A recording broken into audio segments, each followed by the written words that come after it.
Well, thanks, Ben, and thanks to Susan and the conference organizers for inviting me.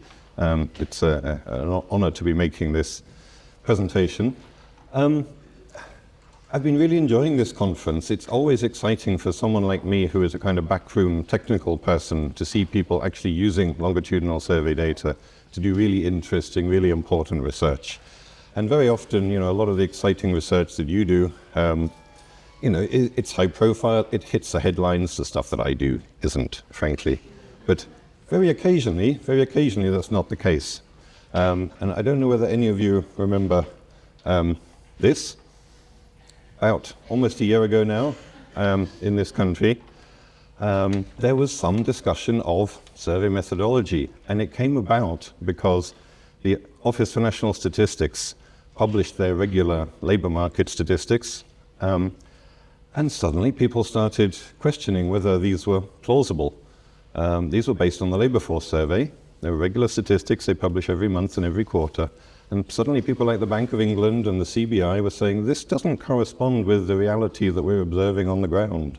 You're telling us that employment's going up and inactivity is going down, and that's the opposite of what we're observing. And this caused some of the commentators and journalists to poke below the surface a little bit and to try and find out what was going on. And what they found was that in these ONS data releases, there was a footnote that said something along the lines of, labour force survey response rates have been continuing to fall, and users should interpret the findings with caution in case they may be less reliable than in the past, something like that. And that statement had been there for several months and quarters. This wasn't new, but of course nobody usually reads the footnotes. They just use the data. So, if I think back to 1986, when my career in survey research began, the labour force survey headline response rate was 82% at that time. And a couple of years later, it dipped below 80%. And eyebrows were raised, and people were saying, what's going wrong? Why is response rates falling below 80%? So at that point, I started a career researching survey non-response and trying to figure what we can do to improve response. And over the course of the next 25 years, the labour force survey response rate went down to about 50%. So I guess I wasn't very successful. And what The Economist wrote about this last year was that they started from this a decade ago, 2013, when the response rate was just below 50%. And they pointed out that it had continued to fall since then. And by April to June of 2023, it had dipped below 15%. So during the course of my career, it's gone from 82% to less than 15%.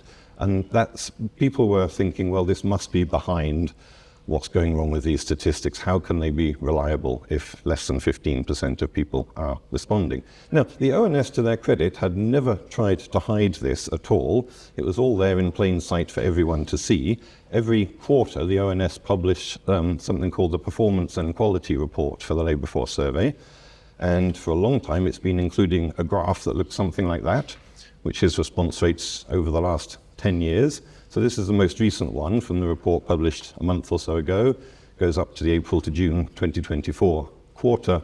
For those of you who don't know, the labour force survey in this country is a 5-wave rotating panel. So what you see here is the response for each of those 5 separate waves. The blue line at the top is wave 1. And then obviously the subsequent waves have some additional dropouts, so the response rate is lower. When the ONS publish their quarterly or monthly statistics, these are cross-sectional estimates, so they pool the 5 panel samples that have been in the field during that period. And the headline response rate that they report is just a weighted average of the 5 response rates for the 5 samples. So that's the sort of burgundy-coloured line in the middle is the headline response rate, which you can see declining, as The Economist said, from just under 50% to less than 15% in autumn 2023. Now, a couple of things you might notice here. One is COVID, early 2020, the wave 1 response rate suddenly falls off a cliff. The reason for this is that wave 1 previously relied heavily on face-to-face interviewing, whereas the subsequent waves were predominantly telephone interviewing. And of course, face-to-face interviewing was suspended completely at that time. So the labour force survey took a big hit. And it's never completely recovered. It's recovered a little bit since then. one of the main reasons perhaps that it never completely recovered is that ONS took the decision not to reintroduce face-to-face interviewing, even when perhaps they could have a year or two later.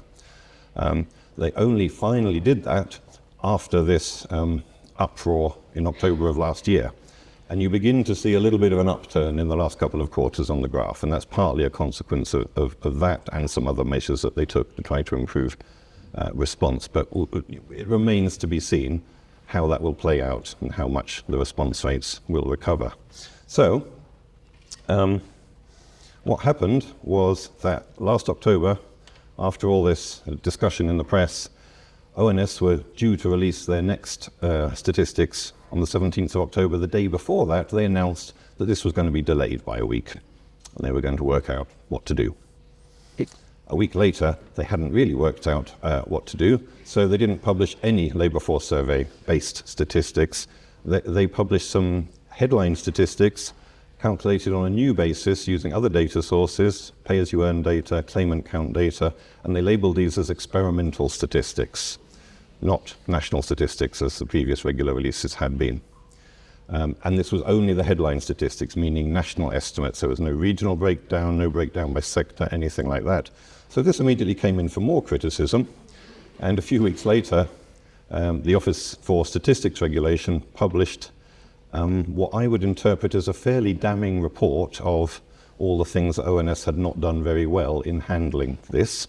And this report insisted that they did various things like being much more transparent about what the methodology was for these new experimental statistics, telling people how they line up with the previous statistics, recalculating the back time series, all that kind of thing.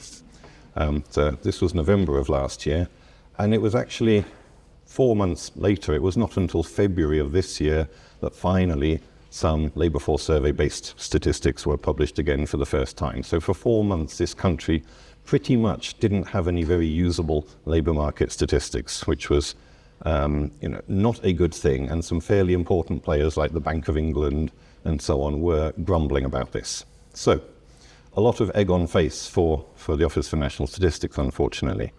When they finally reintroduced their labour force survey-based statistics in February, this was with new weighting. They had spent some time developing a new weighting scheme, and they produced a back series of the headline figures with this new weighting back as far as 2022, but no further.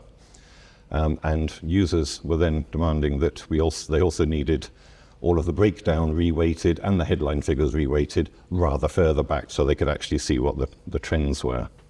And ONS have undertaken to release more back series reweighted and more explanation of the weighting by December of this year. So we're still waiting that at the moment. So that's where we are, and in just 2 weeks ago, the House of Commons Library published a parliamentary briefing which gives a very nice overview of everything that happened, but they've also done some analysis of the effects of this new weighting. I'm sure MPs are excited to learn about the effects of survey weighting. And you can see here, if you look at a couple of the graphs from that report, that basically what this briefing is suggesting is that the previous data was overstating the employment rate, understating the economic inactivity rate, not by quite as dramatic a margin as it might look in this chart, because do look at the y-axis, but nevertheless, there's clearly something going on there. So, falling response rates have clearly caused a bit of a problem.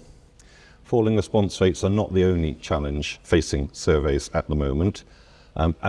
Response rates have been falling for a long time, as I've just illustrated, and it's also been becoming much more difficult to maintain the response rates that we're managing to achieve now. It takes more contact effort, more persuasion, more reminders, and so on. That's a long-term trend.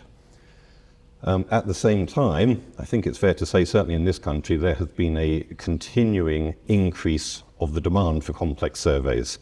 More and more surveys are being commissioned. The ones that are being commissioned are getting more complex.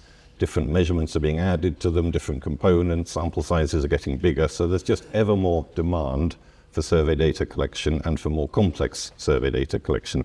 These two things do not go together very well. And even before the pandemic, survey organizations were finding it increasingly challenging to maintain their face-to-face field forces. They were doing so, they were maintaining their face-to-face field forces, but they were having to think of new ways, new markets to recruit from, and so on. It wasn't as easy as it was back in the days when I started my career, when the majority of households in this country only had one wage earner, and the other person in the household, usually the wife, could go and earn some pin money by doing some survey interviewing, which was not something that's going to provide you with enough income to support your family, but it will provide you with some useful secondary income. Those days are long, long gone, and it's been much more challenging for a while. And then the pandemic came along. Face-to-face interviewing ceased. So there were lots of survey interviewers who suddenly went and found something else to do.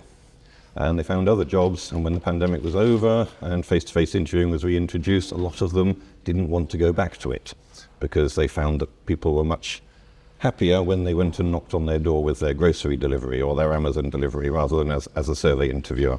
So the field forces were somewhat decimated, and that is quite a really debilitating situation that the survey field has been trying to recover from the last couple of years. So lots of challenges, but at the same time, there's also some positive news. There are some opportunities to be taken advantage of.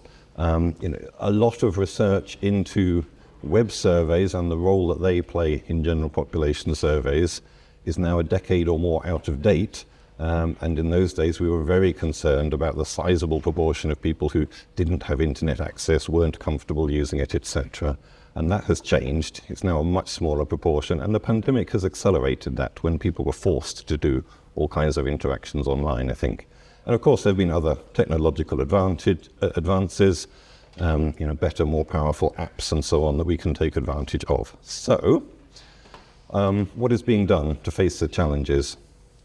Many survey agencies have been, all the survey agencies in the UK, certainly the major agencies, have been really quite active in trying to review and adapt what they do, test new methods and so on.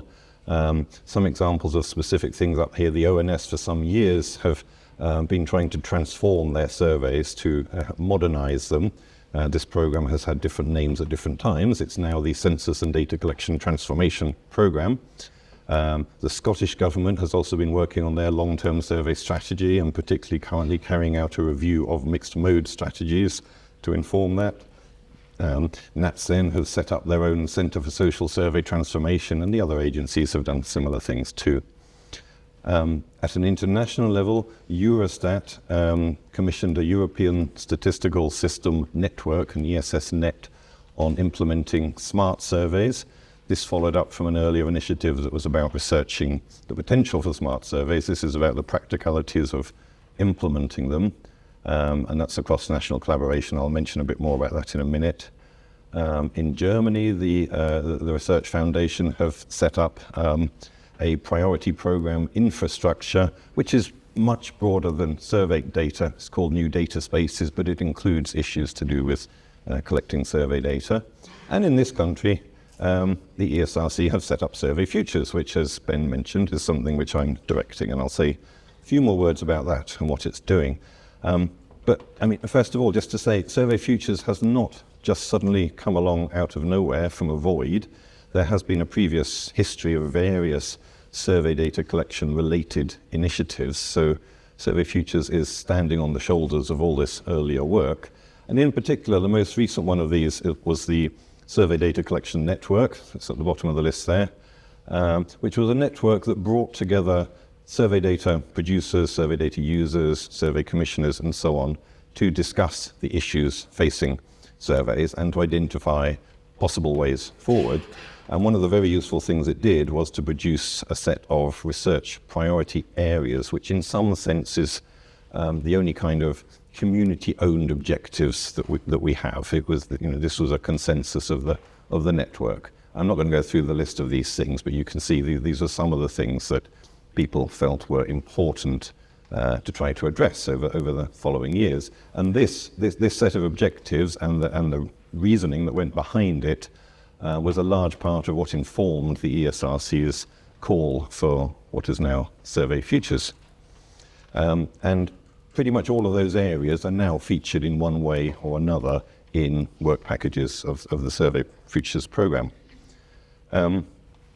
So what happened was in 2022, the ESRC issued a specification for what they referred to as a whole community collaborative response to ensure that UK social surveys can continue to effectively capture complex phenomena across different modes while ensuring that data are inclusive, etc.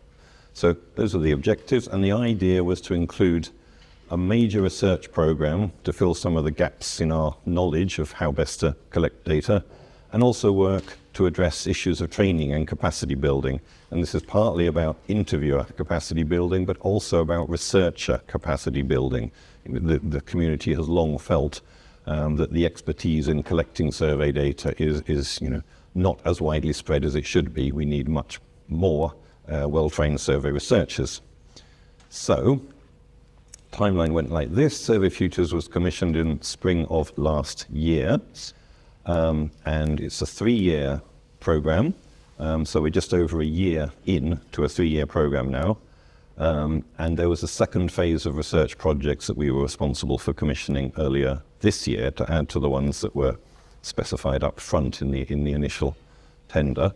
And if you want to know more about the project, what it's doing and how it works, that's our website. As you probably saw on the initial slide, there are a lot of logos here. I mean, this is a collaboration between a lot of organizations.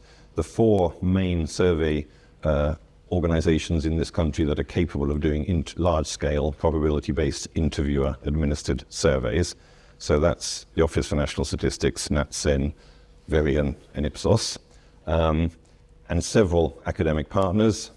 And we also have support from the National Centre for Research Methods, which is another ESRC-funded initiative, and indeed ONS are providing support in kind in various ways. So just want to acknowledge all our partners in this. I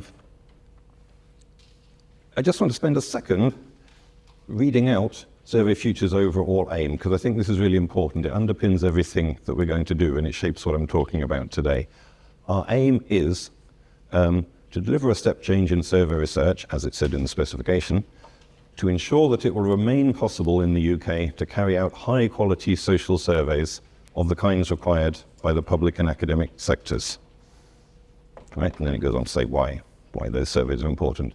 So it's those kind of high-quality public and academic surveys that we're talking about, and it's trying to future-proof the survey methods that we're using to the extent we can. Now, one can only ever future-proof anything as far as one can foresee the future. One needs to have, a plan B and a plan C for when things change later on in the future, but that's our objective. And specifically, the research program is dealing with this first bullet point under the specific objectives. We think that we're at a point in time where there are lots of specific design choices that need to be made when deciding how to carry out a survey, where we don't really have full information about what would be the best choice in a particular context for a particular type of data. And this is, particularly true in the context of changing modes. A lot of surveys had to change modes very quickly without any testing and development during the pandemic. That caused a lot of new innovative things to be implemented quickly, which is great. But nobody's really had time to sort of carefully analyze and evaluate how successful those were and what effect they had on the data. So that's partly what we're trying to do here. And as I said, the second theme is to look a little bit about capacity and skills needs in the survey sector, not to then solve those problems, but to identify promising ways to improve the capacity and the skills of the sector. So that's broadly what we're trying to do, and there were some additional objectives that I don't have time to go through, but I'll just put them there for a second. I do just want to point out that some of the cross-cutting themes that go across everything we're doing are quite important. One is to do with inclusivity and accessibility of surveys, and that runs across many of the research projects that we're carrying about. A second one is to do with data quality. That's at the back of our minds always is not just, is this thing feasible? Can we collect data? What impact does it have on the data quality? Is it still good enough? Is it fit for purpose? And the third theme, obviously, is discontinuity, because a lot of these major public sector surveys are ongoing, continuous, repeated surveys or even longitudinal surveys. And people users of these surveys put a lot of store in time trends and time series and are worried about discontinuity. So we need to bear that in mind, that carrying out a much better survey with better quality data has implications for measuring change over time. So just to give a quick overview of the research program that we're carrying out, I don't have time to talk about any of these in detail, but you can see we have 9 research strands within Survey Futures. The first 7 of these are the ones that we identified in our original proposal for the initiative. The last 2 were added when we commissioned these additional projects earlier this year. We commissioned 9 additional research projects. Most of those fitted nicely within the existing research strands, but 3 of them didn't. So we created 2 new research strands to fit those in, and those are numbers 8 and 9 up there. So you can see the range of issues that we're trying to cover. These research strands vary a little bit in nature. Some of them are tackling very specific research design questions where we think certain bits of research and review should allow us to come up with some statements about best practice or good practice in that area, and they'll provide useful marginal improvements in the way we do things. That they're marginal and tangible. 1 or 2 of these research strands are not quite in that category. They're looking at issues where the chances of success, I would say, are probably much lower. But if there is success, there are some really big wins to be had. So it's worth trying to see whether it's possible to get those big wins. So for example, research strand 1 on the list, looking at enhanced sampling frames. Most surveys in this country, as most people here probably know, rely on a sampling frame of addresses where we have no information about the people at the address of any kind, not even how many people there are there.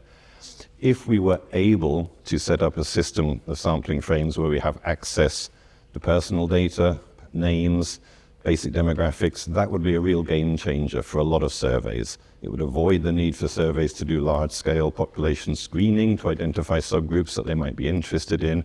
It makes it much easier to make an initial approach to someone without an interviewer if you're writing to a named person and so on.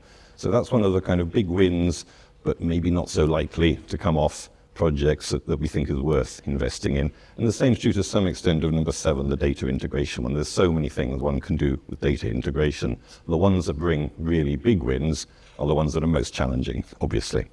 So that's a quick overview of what we're doing. In addition to the research program, we're running various events, and in particular something we call the Survey Practice Forum and the Training and Capacity Building Forum. This is partly all about getting all of the stakeholders in survey data collection together to provide advice and challenge on what we're doing, but also to prioritize ideas and so on. We have one of these events, Survey Practice Forum events, coming up very soon on the 1st of October, next week, online. You can join that if you wish. Just look at our website to find out how to do so. Survey Futures also has a bit of a focus on early career researchers because of this concern about capacity in the survey sector. And one thing that we're all aware of if we work on survey data collection in the UK is that a lot of very bright, capable, early career researchers spend some time working in survey research and then go and find something far more lucrative to do with the rest of their career. So we're worried about retention. I'm sure every sector is, but we want to try and make survey research seem like a really exciting, enjoyable career for early career researchers, so that we might just increase the chances they want to carry on doing it and increase the chances we can attract other bright young people into it. So that underpins some of the things we're trying to do. And one of the ways we're doing that is we've introduced something called the Early Career Impact Awards, and we've just recently selected the first set of winners. We had a call over the summer, and I was absolutely delighted at the large number of extremely good nominations we received. We originally announced that we were going to select 6 winners. We couldn't. It was just too hard. So we've extended it, and we've got 8 winners now. And we're going to make the awards at a nice ceremony in London on the 17th of October, when these people will all be introducing themselves and the work that they do. And I think this hopefully will be a joyous and uplifting occasion. So if you're interested in the future of the survey research sector in this country, and you're not too far from London, do please come along on the 17th. You can sign up on the Royal Statistical Society website that looks like that. Okay, let me just briefly move on from Survey Futures to mention one or two of these other initiatives I mentioned. I mentioned the European Statistical System Smart Surveys Implementation Network. It's a bit of a mouthful. It has a website which is more or less informative and not very easy to find, somewhere on the Eurostat website. But I want to just briefly explain to you what smart surveys are and what they're trying to do. The idea of a smart survey is that it's something that combines traditional survey questioning with smart features of one kind or another, so sensor-enabled devices such as smartphones, wearables, and so on. And the reason for doing this is possibly to enhance data quality, possibly to reduce participant burden, and possibly to provide more detailed and timely data. And obviously this is within the context of official statistics, because this is a European Statistical System project. But actually, a lot of what they are doing is pretty generic and would apply to most types of surveys. This project has 4 components. And you can see it's focused on the practicalities of actually implementing this stuff. So there's IT architecture, logistics, and legal ethical, but there's also a methodology strand. And that's the bit that's, I think, of particular interest to those of us who design and run surveys. So it's a collaboration, as you can see, between 7 national statistical offices plus 3 universities. And the methodology work package has identified what they think of as the 4 challenges that, as they put it, hinder the integration of smart surveys into European official statistics data collection. But I think you can just cross out the words European official statistics and the sentence is still correct. So this is firstly about recruitment and retaining participants in smart surveys. It's secondly about machine learning to improve the HCI. Third part is to do with bringing in a UX perspective on designing the surveys. And the fourth one is basically about estimating mode effects and how those should be handled in this context. And they're doing a whole bunch of interesting field tests of different sizes to look at these things. So, need to move on. Longitudinal surveys, where do they fit in? Most of the stuff I've been talking about so far has been pretty generic and applies to all surveys. Longitudinal surveys, as everyone here knows, have some unique challenges. Some challenges that are just a bit different in a longitudinal context, but also some unique opportunities in facing these broader challenges that I've been talking about. So in terms of the particular challenges for longitudinal surveys, well, obviously one thing that's different is that when we talk about recruitment and participation, we're not just recruiting people to do one interview. We're recruiting them to carry on giving us data time after time, over months, if not years, if not decades. And that's a different challenge. And in order to be able to persuade them to do that, we have to keep in touch with them as well. We have to be able to contact them year after year, decade after decade. So that's a challenge that cross-sectional surveys don't have. When it comes to the measurement aspect, there are issues that are a bit different, and perhaps one of the ones we're most concerned about is panel conditioning of various kinds. And again, to some extent, we can make this a positive. We can make it an opportunity for people to learn how to provide better quality data, but we have to be aware of the risks that people may learn how to make the interview shorter by skipping some questions or whatever it may be. So that's a challenge. And then, of course, in terms of the overall planning of the surveys, the fact that we tend to have rather long time horizons, and that objectives evolve over time, the things we're trying to measure evolve, society evolves. It's very hard to do what the textbooks say, which is you start off by figuring out exactly what the important outputs are from your surveys, what do you want to achieve, what do you want to be able to estimate, then you work back and you figure out how to do that, and you design the most cost-effective survey to do it. The longitudinal survey world is not quite like that. So that brings a whole load of extra challenges that I'm sure many of you are familiar with as well. In terms of the opportunities, though, thinking first of all about the participation side of things, well, the fact that we have repeated data collection gives us a lot of advantages once we get past the first wave, typically. Because starting from the first wave, we can do things like collect contact details that will allow us to approach people in a range of different modes. We can ask people for their phone number, their email address, and so on. We can use the previous data from the previous ways, including the power data, to target what we do, to encourage people to participate. We can send different messages to different types of people. We can contact them with different frequencies, a whole range of things we could do, taking advantage of all that data that we don't have for cross-sectional surveys. We can also try hard to engender participant loyalty, make them feel part of something by being in a longitudinal survey, which you don't really have an opportunity to do in a cross-sectional survey. And we can think about the overall design in terms of things like the interval between waves. We can change that. We can adapt it as we go along. We can have different intervals for different subgroups. We can decide that once we've found out a lot about people, maybe the people who've reached retirement age and are not in employment we don't need data from them as frequently as the people who are young and whose situation is changing very frequently. You can do things like that. And when it comes to the measurement, as I already alluded to, we can take advantage of this previous data to improve the quality of data by using aided recall methods, by using dependent interviewing methods, and so on.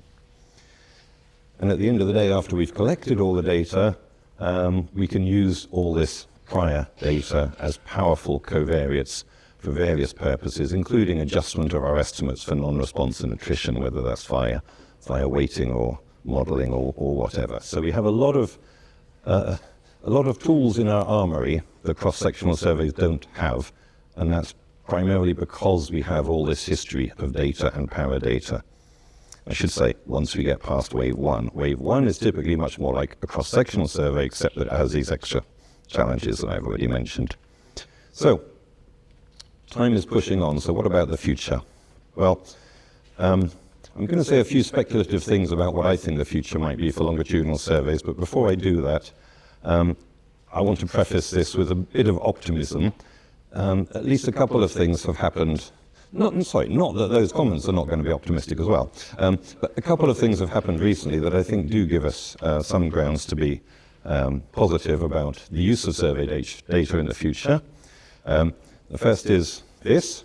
This is a High Court judgment that was made at the end of July of this year, probably passed under the radar for most of you. For those of you not familiar, GB News is a news television broadcasting company in the UK, which has on several occasions come in for, let's say, severe criticism for being rather right-wing and for not providing the political balance that legally they are supposed to do. It's been found guilty of breaching the broadcasting standards on, I think, 43 occasions so far by Ofcom. And one of these related to a couple of years ago during the COVID pandemic when the vaccines were being rolled out. They broadcast a couple of programs where the presenter basically ranted against vaccines for an hour or so, backing this up with official ONS statistics, apparently. And what happened is that Ofcom found this to be misleading, found them to have breached the broadcasting standards, but they appealed. Mark Steyn, named up here, is the broadcaster in question. He appealed against this, saying that all he was doing was expressing his opinions. And we have freedom of expression, and therefore it's not fair to suppress him expressing his opinions. So that's what this court case was all about. And it's probably the only time you're going to see the king mentioned on a slide in this conference. And what happened was that Justice Judith Farby, who was presiding in this case, ruled that statistics may be used to provoke and challenge the status quo, but, this is the important bit, Ofcom is entitled to insist in the public interest that they should not be misused so as to mislead.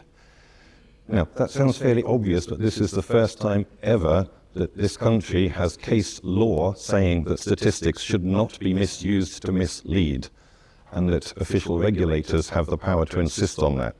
So this is pretty important, I think. And obviously it doesn't apply only to survey data, but it does apply to survey data as much as any other form of statistics based on data. So I think that's really good. I think that's a really good step forward.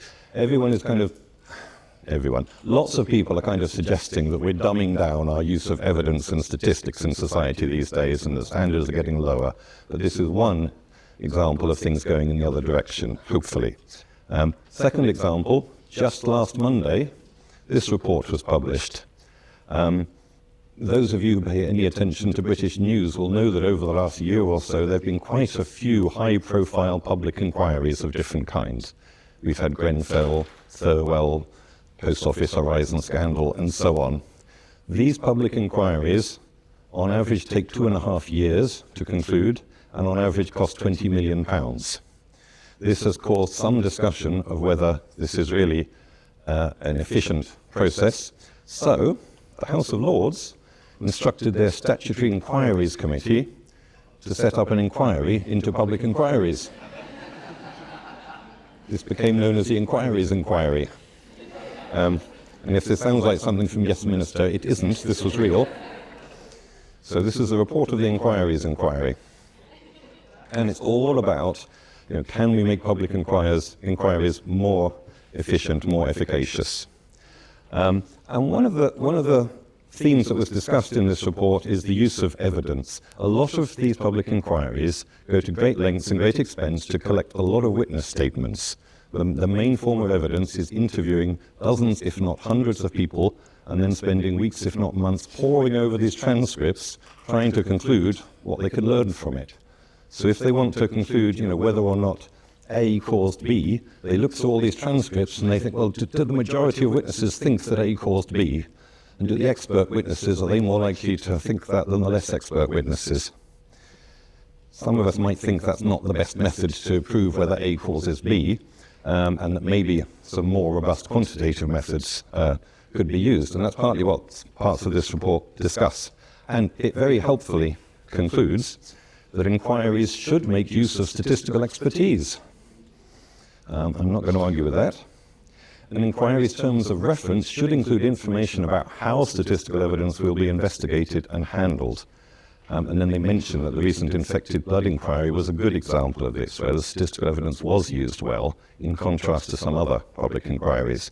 So I think this is really useful. This is a recommendation to the Public Inquiries Committee, which manages all public inquiries, that they should always think about statistics right from the start when they're setting up the terms of reference for the committee.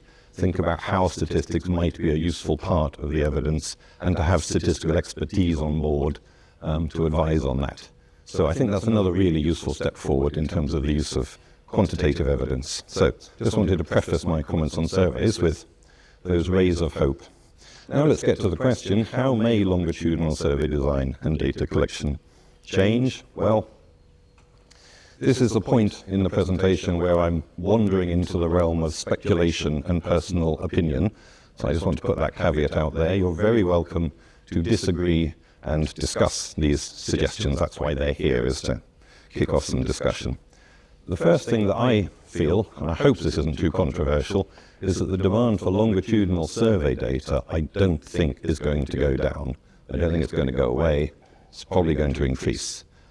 Longitudinal survey data, we all know, is incredibly valuable and has all kinds of unique characteristics that other sources of data are never going to have. And I think that's important. We, as a community, all need to make sure that that is fully recognized by the people who fund and commission surveys and so on. I don't think that should be too challenging to do, because the advantages really are very, very considerable. The next point, I guess, is about modes. And I don't think this is too controversial either, actually, that the use of different data collection modes, I think, is going to continue to change on longitudinal surveys. It's already changing on many surveys. And the way that it changes is probably going to differ between the initial recruitment and the later waves for longitudinal surveys. Again, there'll be differences between surveys, because some of us already have the advantage of very informative sampling frames, and some of us don't, so that makes a difference to the initial recruitment and so on. But I don't think there's any doubt that we're going to be moving towards less interviewer-administered data collection and more remote data collection of one kind or another. Those kinds will vary between contexts, between surveys, and so on. AI is clearly beginning to show its head in all walks of life, including in surveys, and I think there's going to be an increased use of it in all surveys, but again, particularly longitudinal surveys, because we have more prior data, more opportunities to do clever things. Initially, in the near future, I mean, the initiatives that people are already trying to implement are to do with coding open-ended questions. A lot of time and effort can be saved. Editing survey data, and questionnaire development. So I think those are the things that are going to really start mainstreaming first. Later on, who knows? There are already papers in the academic literature about whether we need respondents for our surveys at all. Can we just generate samples of respondents and get data that's as good as personally collected data? Personally, I'm skeptical. We can have that discussion. But, you know, at one extreme, that's one thing that could happen. I think it's more likely that there'll still be a need for some real respondents, at least for most surveys. I should say, I mean, you know, the completely artificial generated respondent pool might be fine for some purposes. You know, if you're doing a marketing survey where you're just trying to identify market segments or branding mechanisms or whatever, maybe that'll work. Maybe you don't need to spend tens of thousands of pounds on a survey, but for the type of work people in this room do, I suspect not. I think mixed mode data collection, you know, which we're heading more and more towards a complex world where lots of different modes are being mixed in different ways, I think this will become more and more accepted by a broader range of people in a broader range of contexts. But for that to happen, because there is still a lot of resistance, concern, worry about this, for that to happen is going to require that we end up having much more understanding of the limitations of doing this and the adaptations that can be made to overcome possible differences in the data that's collected. What else? Looking around the room to see whether Matt Brown's here. Are you here, Matt? No. Okay. Matt leads the Survey Futures research strand on video interviewing, and very recently I heard him say that he thinks there's probably not a lot of future for video interviewing. It was something that happened a lot during the pandemic as a way to overcome the lack of face-to-face interviewing. I disagree. I think there will be an increased role for video interviews in different contexts and to a different extent. You know, for some people this works and is really useful. For some people this isn't going to work. But in a mixed mode future context, I think there will be a role for video interviews quite often on some surveys, possibly many surveys. Whether this ends up being using human interviewers, which is what we did during the pandemic, or AI-generated interviewers or something in between, I don't know. But the basic concept of a video interview, I think, has a role in the future. And there are lots of things that might happen with data integration. You know, we all know that we're moving towards situations where data are integrated in more ways, more different data integrated for different purposes. We're still trying to figure out how to do this effectively and repeatedly in a way that gives us confidence that we'll be able to continue doing this, that the data source we're using isn't going to suddenly disappear or change shape or we'll stop having access to it or whatever. So there are a lot of challenges there, but we're not going to stop looking at those challenges and trying to overcome them, I think. So just to end, just for amusement, I asked ChatGPT to give me an image of what the social survey interview of the future would look like, and it came up with this rather scary image. I don't quite know what's going on here. I'll leave that there. Thank you.